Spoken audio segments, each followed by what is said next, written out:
Hey. Well, welcome to episode 266 of Awkwardly Awesome Podcast. Do we humans have much potential for growth and creating new things, or are we kind of fixed and stuck with where we are at? I ask because my guest today is into growth. He's into the value of a team. He's into all of us getting past whatever is holding us back.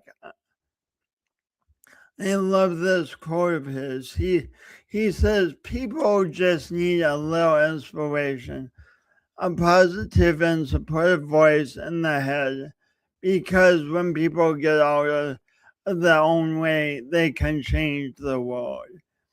Because when people get out of their own way, they can change the world. I'm going to bring the person on in just a second, but first, this. Today's guest, Aaron Johnson. Hey, are you ready to meet Aaron? Here he is, asking you shall receive. Hey Jason, thanks for the warm welcome. Hey Aaron, thanks so much for being here on Awkwardly Awesome Podcast. So, can I ask you a few questions? Yeah, let's do it. Good. It would have been a very long hour if you had said no. So you were born in a place, or you lived as a kid in a place called Mount Vernon. How would you describe? Is this a big place? No, very much small town, South Dakota. When I was there, probably 350 people. It's maybe grown to 400 or so now, but very much rural and small town South Dakota, west of Mitchell, South Dakota. What did you most enjoy about the opportunity to grow up in a small town? Well, that's a good question. I mean, it's very, very different than being in Sioux Falls, right? Where you are now. Yeah, where I am now. Yeah. I would say small community, right? You knew your neighbor and you were a tight knit community and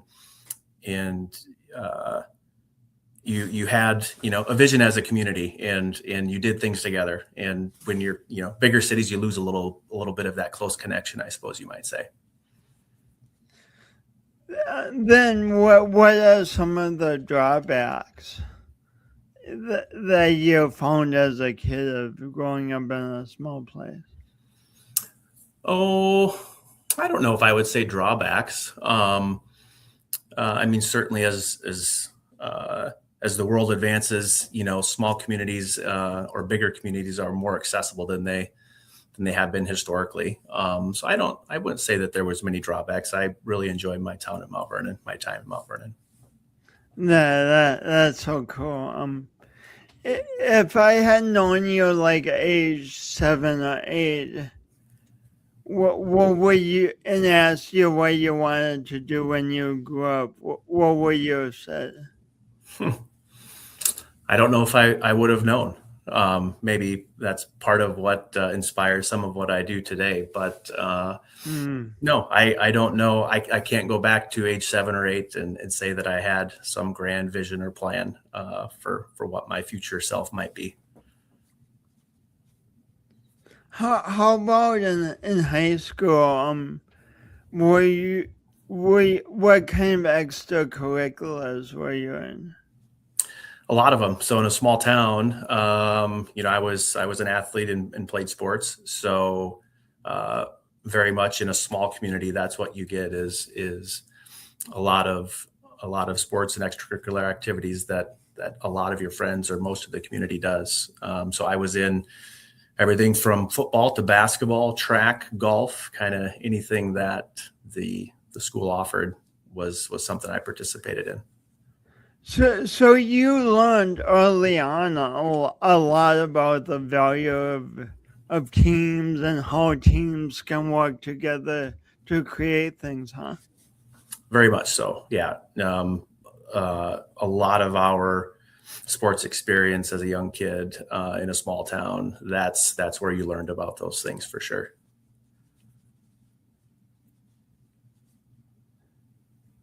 Does one or two lessons from being on those high school teams jump out at you, like as being such important lessons to who you are now? Yeah, no, that's a great question. It reminds me of my junior year of basketball. We were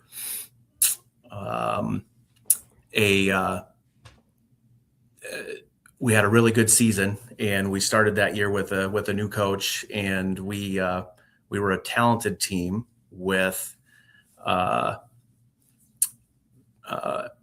we had a skill set, but not the culture of team, right? And not the relationships and the connectedness that a successful team often has. And yeah, so that would probably be my one story from my youth where we really learned as we came together as a unit, as a basketball team, much more so than prior years.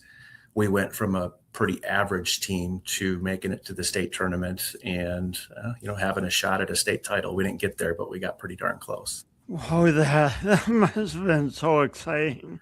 Yeah, very much so. Can you pinpoint anything that coach did or told you guys that helped you gel as a team?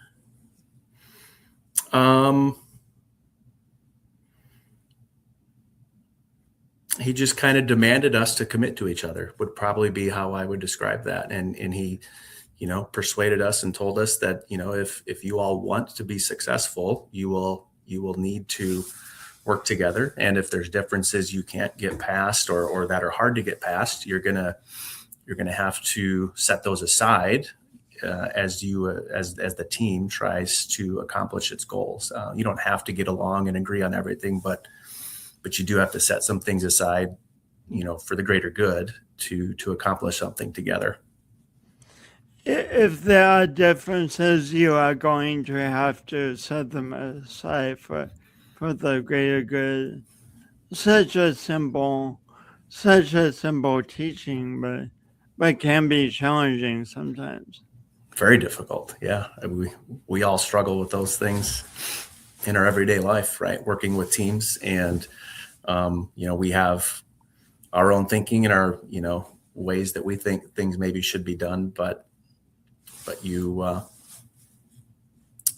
in a team setting, you need to work through those team dynamics to accomplish your team's goals.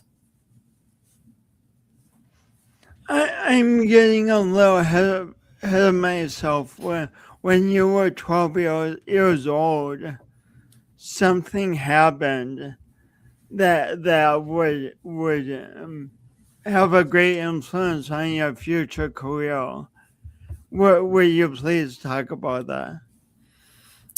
Yeah, well, so my father was kind of entering a new phase or journey in his life, and him and a business partner started built a hotel in Oacoma, South Dakota, close to the Missouri River. And that started, the next journey in his life, and adding to that one hotel to multiple hotels, and that's what I do today. So, who knew that back in 1993 that first hotel would be something that is still in the family and still something that we're pursuing with KAJ Hospitality. When you were first aware of your dad opening this hotel, did you immediately think to yourself, "Oh, I want to be a part of this when I grow up"? Not at that time. No, I mean, because it wasn't, the business wasn't, in our backyard. It was away from home, right? So there were times that we would spend at the property and during construction, and I would visit on a few of those trips. But really, no, it wasn't until later in life that I realized that is something that I wanted to pursue. Oh, and I love new construction. It must have been kind of cool being a kid and watching a hotel go up that your dad's a partner in. Yeah, very cool. Yep. As a young kid, seeing new construction and something that massive take place, things that you usually see from afar, right? And so to have that kind of be something that you're so close to is a very cool experience for sure. Awesome. What are your favorite memories from college? I've met a lot of my closest friends in college, and college was also the place where I was finally able to put some purpose behind my learning, I suppose you might say, and some of the coursework that I was doing. And I finally found a passion for some of the work I was doing and was able to be more committed to some of the academic pieces. So I think a blend of both of those was great for my journey and where I was and what I was needing at that time. What I'm shrinking down in my chair for some reason. Kind of funny. I'm getting too intent on asking questions. Yeah, I'm. Yeah, okay. I just grew, but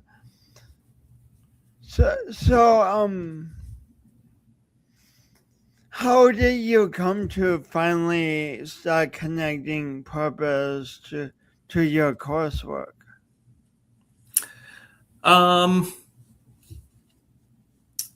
Well, I probably found, so I went to college not really having any idea what I wanted to do, right? And unfortunately, I think that happens for a lot of people more than it should. So I studied business, right? So I went for a business management degree, which was pretty generic, and I felt like kind of a catch-all that would give me some flexibility as I tried to figure things out. But once I got into some of that kind of business coursework and marketing and finance and things like that, I found an interest there, and then a couple of those courses interesting enough for me to kind of pursue a level of excellence in those areas, and then from there, that kind of set me off in a direction that eventually landed where I'm at today. But in college, you still didn't have the idea that, hey, I want to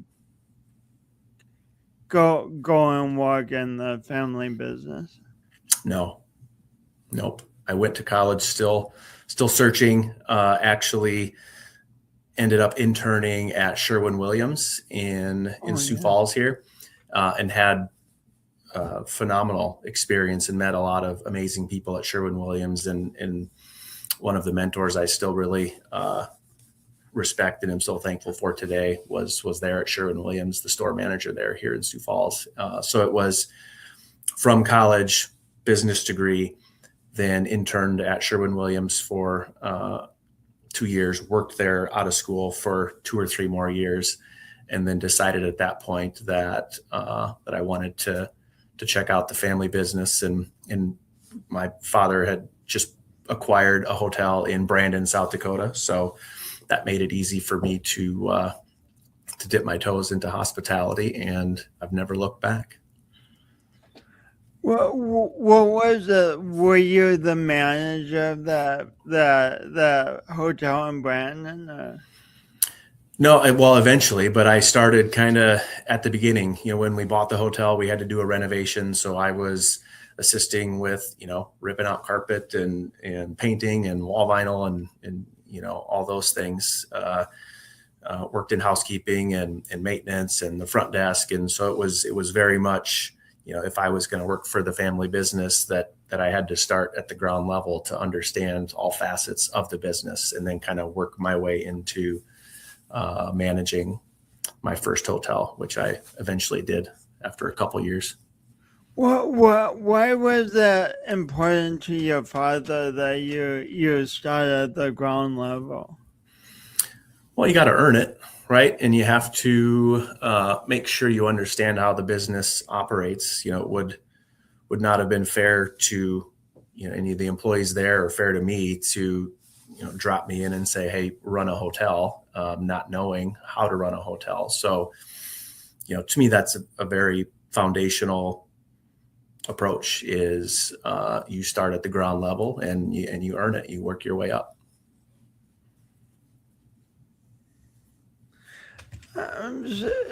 So many people, including me at times, we want to rise to the top really quick, like almost overnight. What would you say to that kind of impatience? Yeah, we'd all like to skip right to the big, beautiful ending, right? But deep down, we all know that's not how this world works. And that's actually part of the hero's journey that we may speak to a little bit later. But,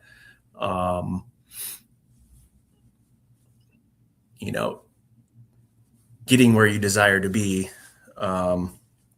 it requires time and work and learning and understanding and being a lifelong learner. I think in today's world, there even maybe seems to be an increasing desire to just get to the end and to get that big, beautiful job. But the reality is you need to start at the ground level, and you need to kind of work your way through the process to get where you want to be. The hero's journey is so important. Would you please remind everyone what it is, and then also how it applies to your journey in the business you're in? Yeah, with the hotels, I mean.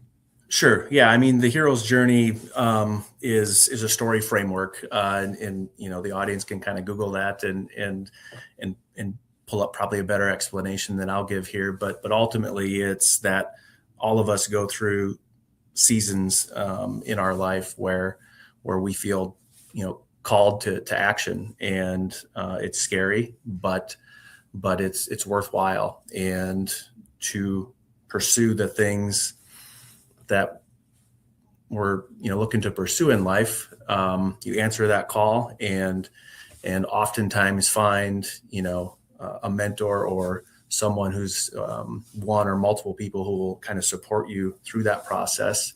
And it'll be difficult. You will get knocked down. You will have plenty of struggle. And I argue the more worthwhile the thing it is you're pursuing, the more struggle that's required, So anything worth having or pursuing is going to be absolutely difficult. Otherwise, it wouldn't be worth pursuing. So that's the hero's journey as well, is you're called to do something, and you find helpers along the way. You're going to have to overcome a ton of pain and struggle, but ultimately that process will transform you, and you'll come out the other side, not only transforming yourself, but hopefully serving others in a big, meaningful, impactful way. So with the Brandon Hotel, it's not like you said, I want to work with the family business, and you got to sit in a big cushy chair right away. You were whipping out carpet and cleaning toilets and doing. Yeah, and if I Yeah, and likely if I would have been put in a big cushy chair at the beginning, then I wouldn't be here today, talking about, where I'm at. That just wouldn't be a recipe for success to not have to go through the process to learn and understand the business before you've earned the right to kind of chime in on how the business should run, I suppose you might say. This is really interesting. What do you think would have happened if your dad just said, "Son, glad you're interested. Glad you want to leave Sherman Williams and come be with us now. Here, be the manager." What do you think would have happened to you in terms of your career development if you were managing the hotel right away? Yeah, it's a good question. I would say that, certainly it would have been tough to earn the respect of the other team members there at the property. And that's probably the biggest piece, and would have made a lot of unnecessary mistakes, not understanding, each component of the business and really making decisions without the data or the experience to make those decisions. So it's probably twofold. It's the people component would have been nearly impossible because I would not have worked with them and sat with them, in the business that they're already running. Right. Yeah, that's the biggest piece. And then of course the obvious is that if you're not in the business, you don't understand how to run the business. Right. So it would be not a good idea to just start at the general manager position without understanding how a hotel works. Why to you is having a respect of your teams so important? You could have had the position, but without the respect. But what did the respect? Why is it crucial? Well, as a leader, if you are seeking to inspire and coach and lead people, if you're not willing to kind of sit with them or be with them or roll up your sleeves and work alongside them, it's probably going to be hard to lead them. So that, in my particular case, at that time, that was a pretty important piece that I, spent the time to learn the business, learn from them. Hey, tell me about your particular role at this hotel and what works and what doesn't work. And yeah, you need to understand the operations with the team in order for, the team to trust you as a leader. So you're saying leading is not all sitting in the corner office and just issuing decrees of what's going to happen?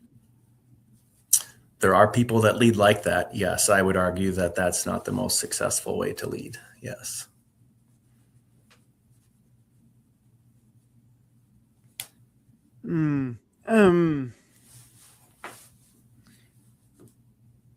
Yeah, and if your goal is to have a successful business for you, that your employees love, that your customers love, it is imperative to find a successful way to lead. Absolutely. And at least in hospitality, the only way to successfully lead is through and with the people in the business, so without the people, the business can't be successful. So without the ability to lead those people, And leaders are, everyone can be a leader. It's not just, me in this example as the GM of a hotel. I mean, leaders are throughout the organization, even if they don't have a title that says so, or there's an opportunity to lead throughout the organization, regardless of title or position. In fact, those without the title and position sometimes have more of an opportunity to lead.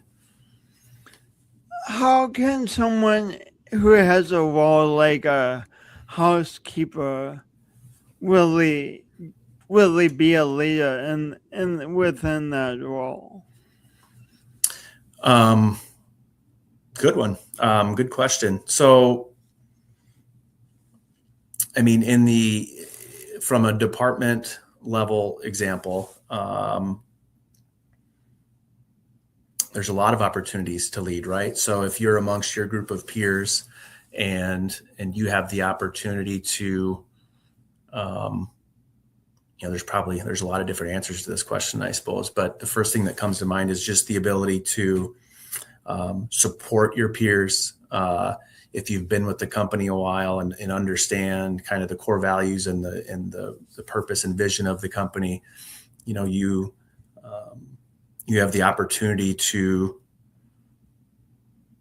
serve your peers and your teammates and really show them, how to do the job correctly, how to support their peers correctly, how to service the guests in the case of hospitality. So on the front line, the leadership opportunities are endless. Like I say, more so than those of us that aren't on the property. I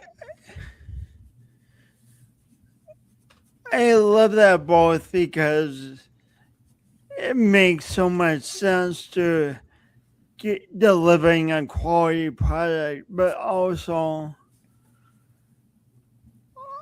I can really give those people on the front line, really not give them, but keep reminding them that, hey, you have purpose. Hey, you're showing up and doing your best, and leading is important. Yeah, and absolutely. I think people thrive when they have purpose. 100%. Yeah. And when you're on the front lines, especially in hospitality, I mean, you are interacting with the guests, right? I mean, you are that direct contact. And so the opportunity to have a huge impact, not only on the customer, but your teammates from a leadership standpoint, those opportunities exist every day. Wow. It gives me goosebumps. Mm-hmm. So now KAJ has how many properties? We have 14 hotels now throughout the Midwest here, kind of 6 states. Are they all days in? Nope, we have graduated a little bit up from days in. So a lot of our properties now are Hilton and Marriott properties. And we had kind of talked about that a little bit, and kind of in our industry, you kind of have your starter hotels, and back in '93, that was certainly the case for my father and his partner when they built the Days Inn, and you kind of you start building on your successes, and you hope to grow into bigger and larger hotels, and we've been fortunate enough to be able to do that, and now have vast majority of our properties now are larger hotels that are Hilton and Marriott affiliates. So and this is such a vivid example what you've been saying, like you can be in 14 places at once, like leading the house, leading the room cleaning, leading the maintenance. You simply can't, and right now, like you're doing this podcast interview, so you really do need to be able to trust that your team that your team has it covered. Yeah, 100%, especially in our industry. Yeah, where, we aren't, fortunate enough, if that's the right word, to have kind of all of our, because we have, 590 or 600 employees right now, so What? unfortunately, Holy! yeah. I didn't realize that. That's amazing. Yep. And the goal is 1,000 by 2030. So we've got our work cut out for us, but that's the aim. But yeah, we're, unfortunately we're not all under one roof, and that creates a lot of complexity, right? As far as driving culture and yeah, how do you push culture to, 600 employees that are in, I don't know, 10 different cities or whatever we have right now. So it's tricky. Yeah. And it just supports the idea that the only way to successfully build a culture is the people on the front lines driving that culture. It can be tempting. I know I have this tendency sometimes to micromanage and just think I need to attend to yeah, that's what micromanage. So what would None of you us have that problem. what would you say to all of us we get afraid about things not working out right, and we want to micromanage. What would you say to us about that tendency? Yeah. What we've tried to do at KAJ is build systems, that are repeatable and help with communication and kind of delegating tasks, being very clear on, what areas of the company are responsible for what, and then delegating those tasks. But it's certainly, that's difficult, and it's been, one of the harder things to do with our kind of company structure and being, in so many different cities is kind of delegating those tasks. And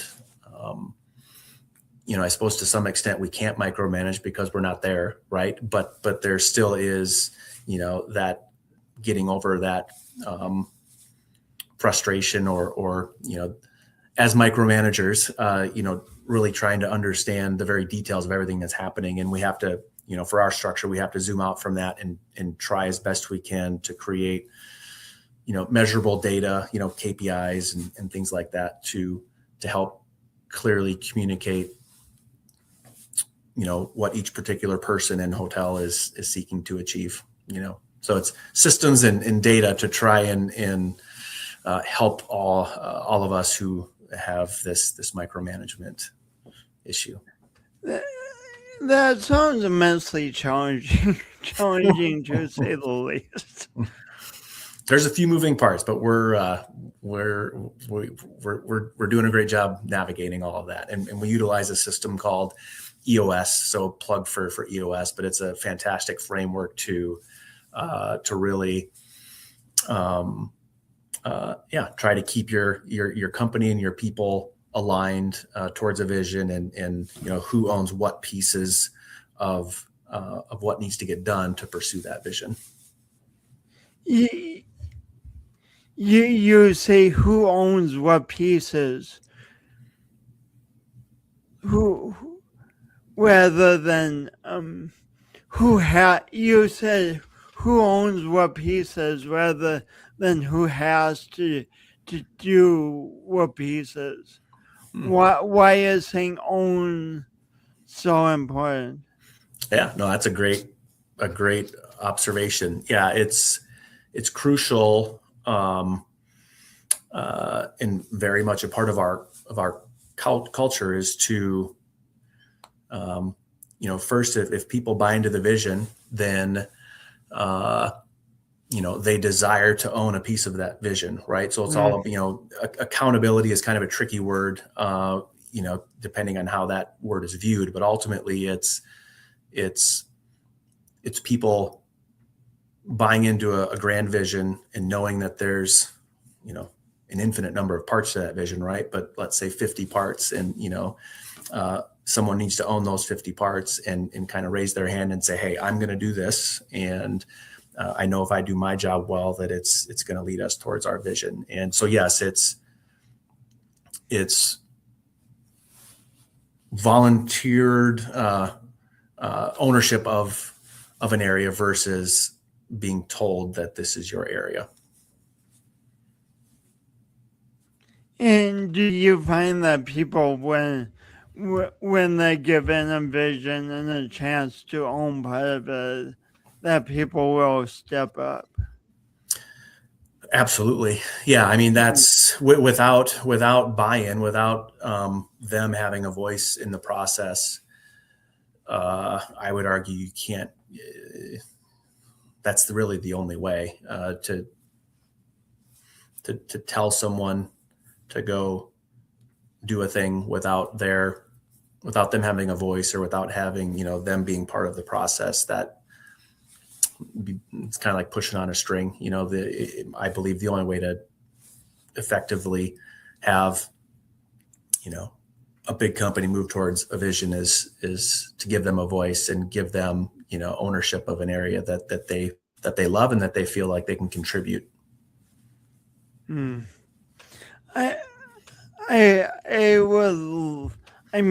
plenty to talk about here, like for the whole hour, but it occurs to me that I didn't even meet you through the hotel side of things. I met you through Acton. Mm-hmm. What is Acton? I personally know because I met you through Acton, but tell everyone else, please. Yeah, no, Acton Academy is it's a learner-driven school that my wife and I and family founded here in 2021. And yes, you were gracious enough to come speak to our learners, and we're very grateful for that. And it's, as we kind of talk about all of these KAJ things, it becomes even more clear why we, pursued this Acton model of learning, because it is so similar to everything we've just been describing here as it relates to KAJ. Those are the things that happen at an Acton Academy.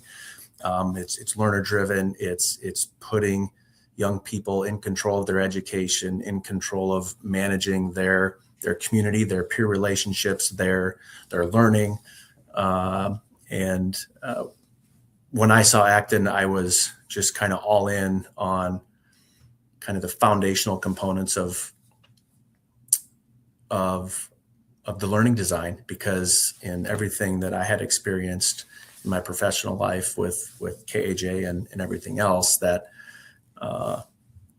Acton is truly honing the skills that young people need to succeed in the real world, and especially so with the way technology is advancing and how, our whole world with the advancements of AI and everything else is completely unpredictable. And we have no idea what things will look like in 2 years, let alone 10 years. It's really true. So for those of us who've gone through, shall we say more teacher-driven educational models, how would you describe learner-driven education? Yeah, so it's really the book Courage to Grow was written by Laura Sandifer, who her and her husband founded Acton Academy in Austin, Texas. She wrote a book, Courage to Grow, how Acton Academy turns learning upside down. And so that truly is what learner driven is. Everything we all know about school that we came up through, teacher led, this quite literally is flipping that on its head, and power to the learner, and really designing systems that allow them to take ownership of really the whole day in the studio. But it's much more than the academics. Like I mentioned, it's managing peer relationships, practicing leadership, collaborating on project work, setting contracts, so we have So contracts or studio promises in the context of Acton are the same thing that we might call core values in the business world, right? And so learners are practicing what does it look like to make a promise or a commitment to a studio mate and be held accountable to those promises. I will be a kind person. I will be a servant leader, things like that. So it's very much a holistic approach to education, and it's a much different lens or view than we're all kind of conditioned, by what we experienced in a more traditional environment. What does holding accountable in a learner-driven environment look like? Well, so they have some recipes. I mean, there's a currency that we have in the studio called Hero Bucks. So that's one mechanism where they would hold each other accountable from a character development standpoint, or promises they make from a character standpoint. But then there's also, they go through processes where they are, measuring their progress in their academic work, and they're tracking weekly points and completing badges, which are, compilations of, bigger, longer bodies of work. So yeah, that would be what that peer accountability looks like.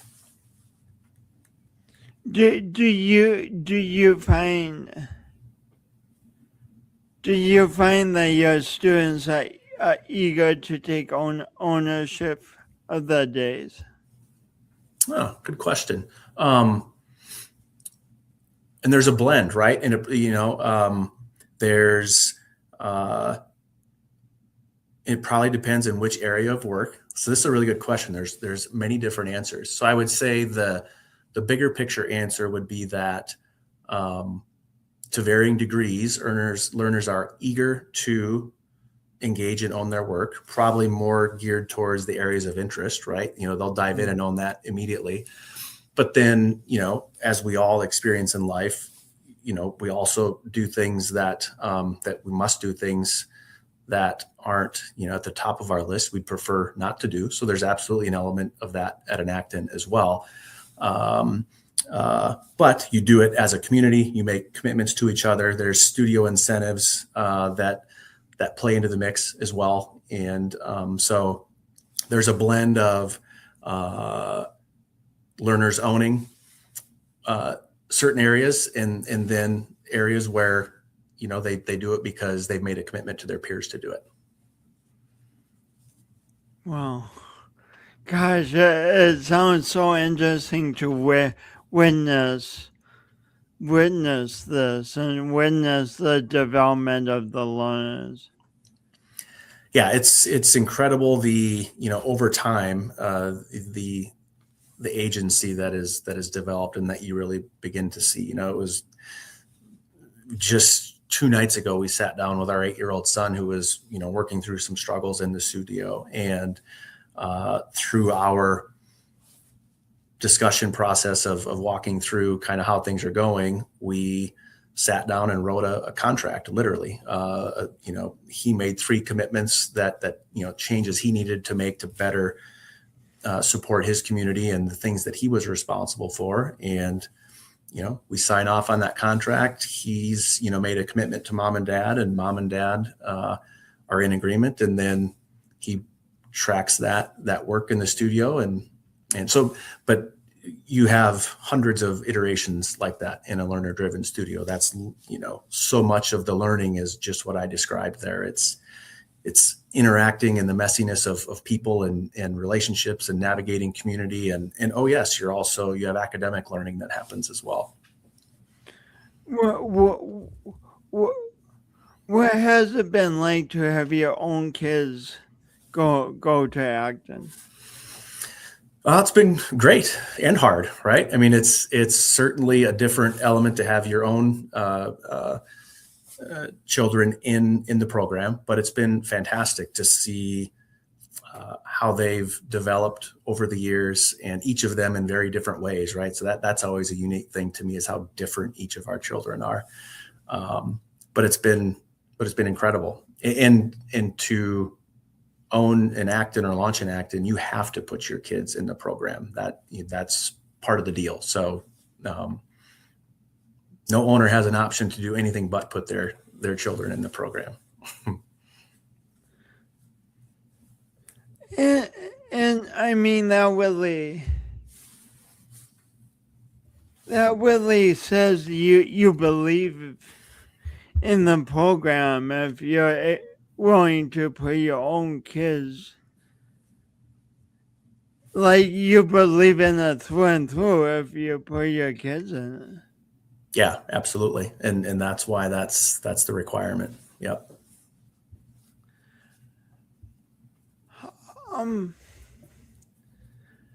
How does Acton help its learners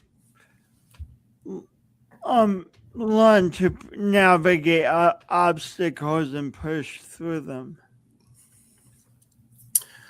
Well, we welcome obstacles and to a certain extent maybe pursue obstacles. I mean, the studio is set up in a way that we are practicing, real world situations, quite literally, and we all know that the real world presents us with many obstacles throughout our days and weeks, right? And so it's built into what happens every day at an Acton to kind of navigate things that don't go as well as you would like, whether it be with your academics, with your project, with feedback you're getting from peers, and but reflection and discussion about those obstacles and the feedback you're getting happens every day. So the feedback loop is very intense in an Acton, and you're constantly learning a wide variety of kind of soft skills, I suppose you might say. I know as a young person, for whatever reason, I was so uncomfortable with getting constructive criticism. How great is it to develop that muscle, to help your learners develop that muscle when they are really young? It's amazing. It's huge. Yeah. So we do, one of the tools we use is 360 peer reviews. So just like you might be familiar in the professional world of a 360 review, that happens in an Acton studio. So that's one of the areas of reflection. And, they're practicing, warm, cool, warm feedback and kind of all of those things that adults struggle with, right? I mean, we all as adults struggle with being honest with our peers and saying what needs to be said in a kind way, kind of all those things, right? Those are things that they're practicing in the studio at a very young age, which is huge because it's a safe place to practice those things, right? Acton is a place to fail early, cheaply, and often, we say. And that's so true. This is a safe environment for you to practice these messy, difficult human things, fail, and kind of learn from them in a safe way. And then we'll reflect on it and we'll talk about it. And then there's just constant improvement in all of these soft skills, character building areas. Yeah, I've never heard that term before. Please say a little more about the idea of failing cheaply. Well, it's much cheaper to fail and learn how to fail at an Acton at the age of 10 than it is to go out into the real world and fail at the age of 35, right?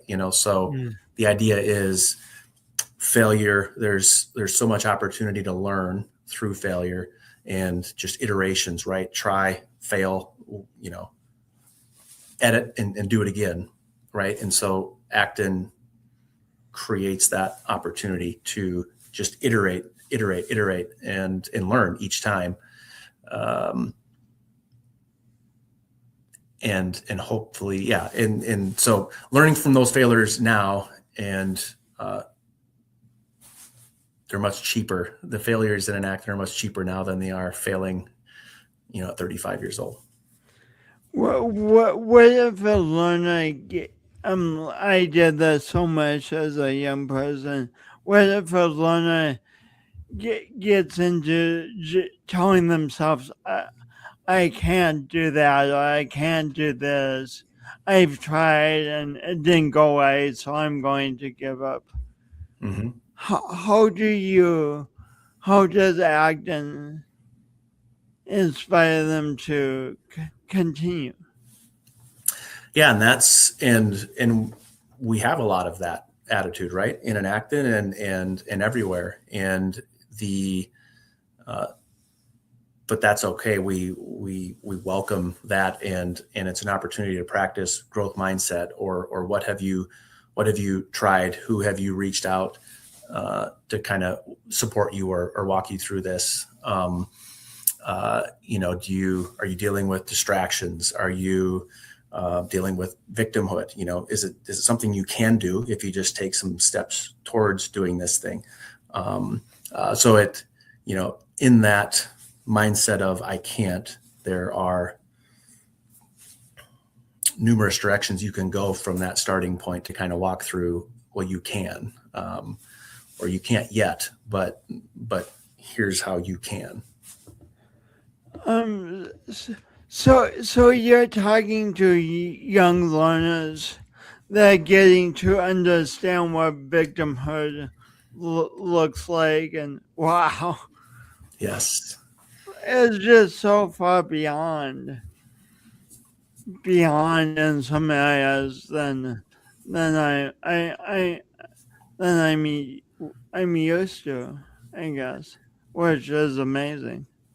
Yeah, no, it's kind of it's mental models, right? Or it's a mental framework for how to approach challenging things in life. And it's so easy for all of us to have a victim mindset. And, this didn't go well because of that or this or that person, rather than looking inward and, what can I control in this situation that would have changed the outcome? And that's incredibly powerful. And so many of us get trapped in blaming others or blaming circumstances instead of owning our situation, because if we own our situation, we will climb out of it. If we own our situation, we will climb out of it. That gives me goosebumps, dude. I'm preparing to talk to your learners who that also refer to as heroes, right? Mm-hmm. Yep. And preparing to do that, I went on the Acton website, and it says right at the top, I think, every child is a genius. Every child is a genius. Mm-hmm. Could you please say a little about that? Yeah, and that probably maybe gets an eye roll from some people, right? Depends how you define genius or what genius means to you. So you probably, we need to start with the definition of genius. And, to us, that means each person has a unique gift or skill or something they can offer the world or offer their community. IQ is certainly helpful, but it's not a determinant of someone's contributions to society or their community. So we believe genius truly is each of us has a unique place in this world and something that we can offer, 1, 2, 3 skills that we kind of weave together to impact the world in a positive way. So empowering. So since you're in both roles, both the Acton, both in Acton and in the your hotel business every day, how do these two things connect? Sure. Connect in what way? I mean, how do you see this Acton connecting? Like, how do they connect in your mind, I guess? Yeah. So many of the things that happen in an Acton learner-driven studio and the the situations that are worked through, or the problems that are solved, or the frustrations that the learners work through in the studios. Those are the same thing, the same struggles that happen in KAJ or in most professional contexts. So that to me is what's incredible, and what inspired me so much when I learned about what Acton is that literally we are literally equipping 10-year-olds with an adult skill set, or skills that they'll need to function successfully in the real world. And to me, that's just incredible. To show up as a leader to a job, or to be an entrepreneur, I mean, it takes an awful lot, and it sounds like Acton really helps learners start to build that skill set. Yeah, no, and that kind of comes back to the hero's journey a little bit, right? I mean, yeah, life is hard.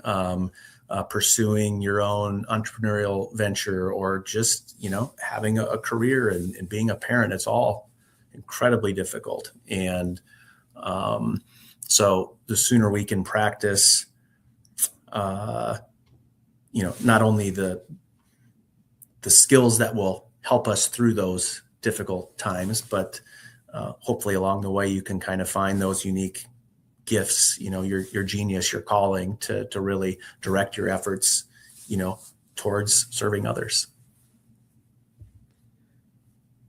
To me, it's been tempting at times in my life to want an easy life. What would you, and you keep mentioning challenges and obstacles over and over again. What would you say to that kind of idea in our culture, that we are supposed to work until life gets easier and then kind of retire?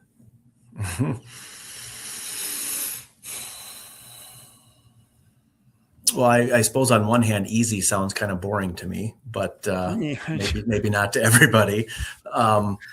But I think it also, I mean,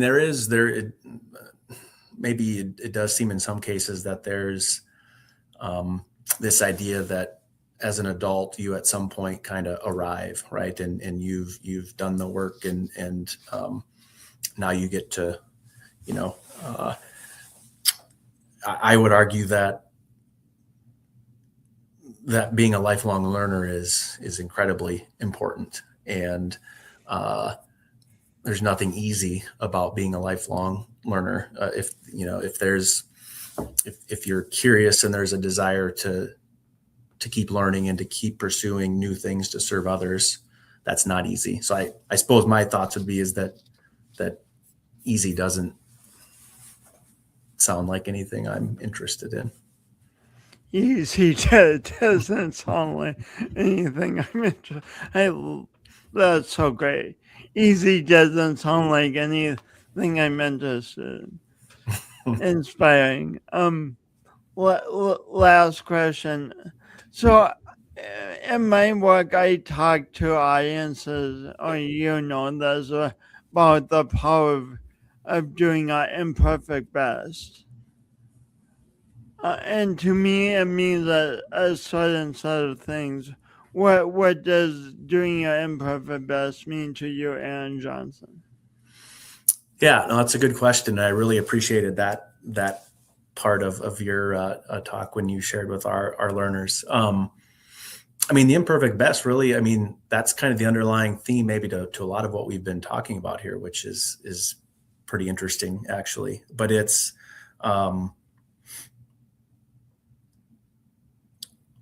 to me, it's finding, it maybe goes back to the hero's journey again, right? It's finding that call. It's finding that unique talent or gift that you have, pursuing that in an effort to serve others, to serve your community, to serve the world, and knowing that doing important work, doing valuable work will come with many mistakes and learning along the way, right? So it will be imperfect. But to me, that's the only way, is for it to be imperfect, and much trial and error working towards what is the greater good in serving others. Inspiring. Thank you so much for being here. Any last words you want to leave listeners with? No, I don't think so. Thanks, Jason. I really appreciate it. This was a very fun conversation, and hopefully your audience enjoys. I appreciate the invitation.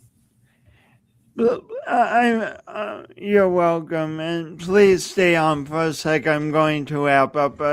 It just takes a minute for things to upload, so please Perfect. stay on. Okay. Will do. Cool, and thanks everyone for tuning in. And isn't his perspective and the teams he's been able to be a part of and help nurture to such a degree, isn't that inspiring? I find it totally inspiring. Thanks for tuning into this episode. Catch another episode of Awkwardly Awesome podcast next week. Of course, if you're watching this 200 years from now, there probably won't be an Awkwardly Awesome episode next week unless someone else is doing it. But if it's 200 years from now, just, I guess, watch past episodes. And in whatever case, remember, you are the best. You are the one and only one of you in the world who can go on your unique hero's journey and be you. Thanks for being you and contributing all you contribute to the world. Until next time.